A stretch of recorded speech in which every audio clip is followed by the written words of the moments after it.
All right, let's dive right in. Today, we're going to explore some of the ancient spiritual practices of Hinduism. But we're not just looking at them as old rituals. We're going to see how they form a structured path, one designed to bring real clarity and wisdom into our incredibly busy modern lives.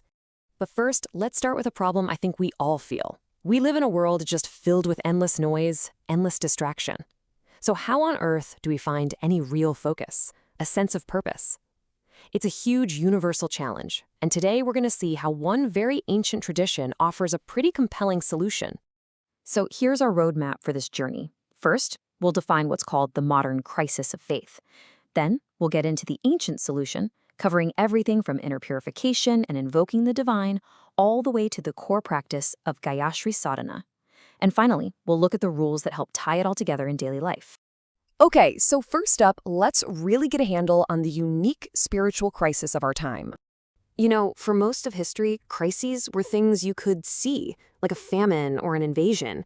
But the source material we're looking at argues that today's biggest challenge is actually internal. It's this Asta Sankat, or a crisis of faith.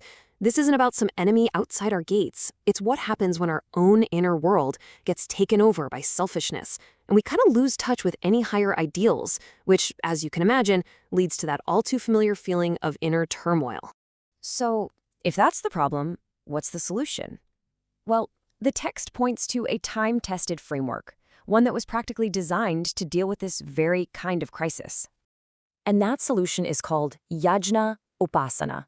Now, it is so important to get this. We're not just talking about performing random rituals here. It's a complete, coherent system. You can almost think of it as a kind of spiritual technology that's been engineered for a very specific purpose: to purify yourself and systematically build a real connection to a higher consciousness.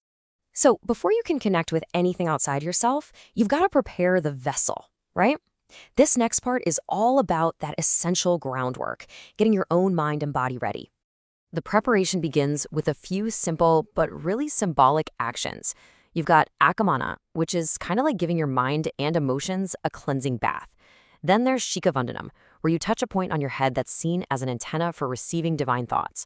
Nyasa is about consciously awakening a divine presence within your own body parts.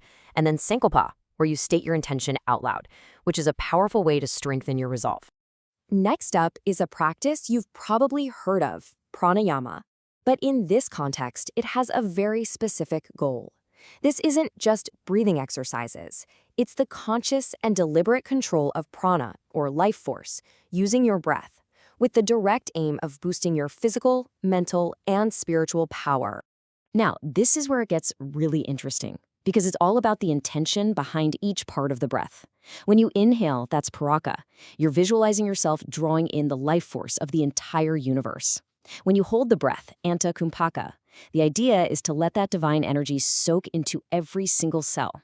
The exhalation, or richaka, becomes a conscious act of pushing out all those inner impurities. And that final pause after you exhale, baya kumpaka, is like firmly closing the door to keep those negative forces from coming right back in. Okay, so once you've prepared yourself on the inside, the focus shifts. Now it's time to prepare your external space and invite in these supportive divine energies.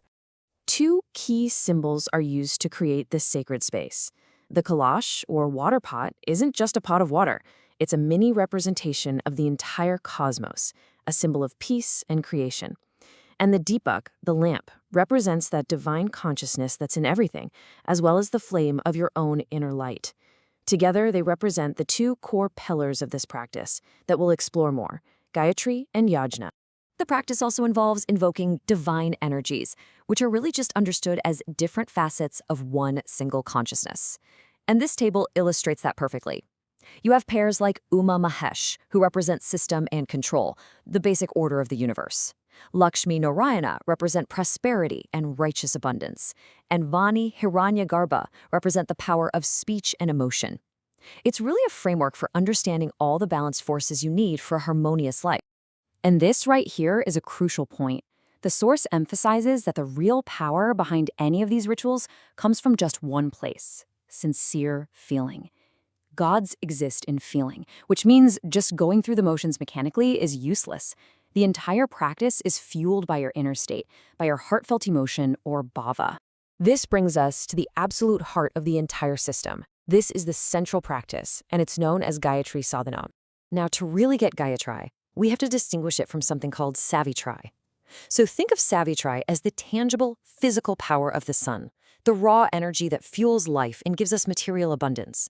It's absolutely essential, but it's the means, not the end.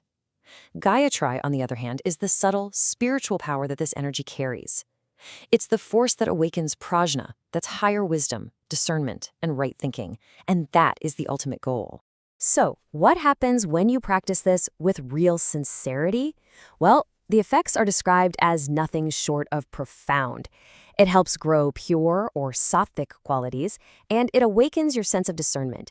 But maybe most importantly, it leads to what the text calls Atmabal, soul force. You can think of it as a deep inner strength and conviction. And it's considered the greatest power a person can have, because it inspires you to live a life of truth. But look, to get those kinds of effects, the practice can't just be some isolated thing you do now and then. It has to be supported by a really disciplined approach and lifestyle. So let's take a look at the rules. The source gives a lot of guidelines, but you can really boil them down to these 4 essential pillars. First, concentration. Your mind has to be focused, not wandering all over the place. Second, faith. You need to have a deep trust in the process. Third, persistence. You've got to push through those times of doubt or when you feel like nothing's happening. And fourth, consistency. The practice has to be a regular, non-negotiable part of your routine. And speaking of consistency, the text recommends a daily minimum practice of 1 mala. And 1 mala is 108 repetitions of the mantra. And this is a perfect illustration of how the practice is supposed to extend way beyond the prayer mat. To support the subtle energy that you're cultivating, your lifestyle has to be in alignment. That means adopting a sattvic diet and behavior, basically choosing things that are simple, pure, and natural, and avoiding things that agitate or harm you. And this really brings us full circle. The ultimate goal, the greatest measure of success in this entire journey, isn't about material gain or getting some kind of supernatural powers. It's much simpler and much more profound. It's that our own intellect becomes purified, and because of that, we just naturally start to walk on the path of truth. So this entire system, from the inner purification all the way to daily conduct, really offers a complete roadmap for a more centered life. And it leaves us with a really vital question to ponder. In our own modern world, how can we meaningfully integrate this ancient wisdom into our lives?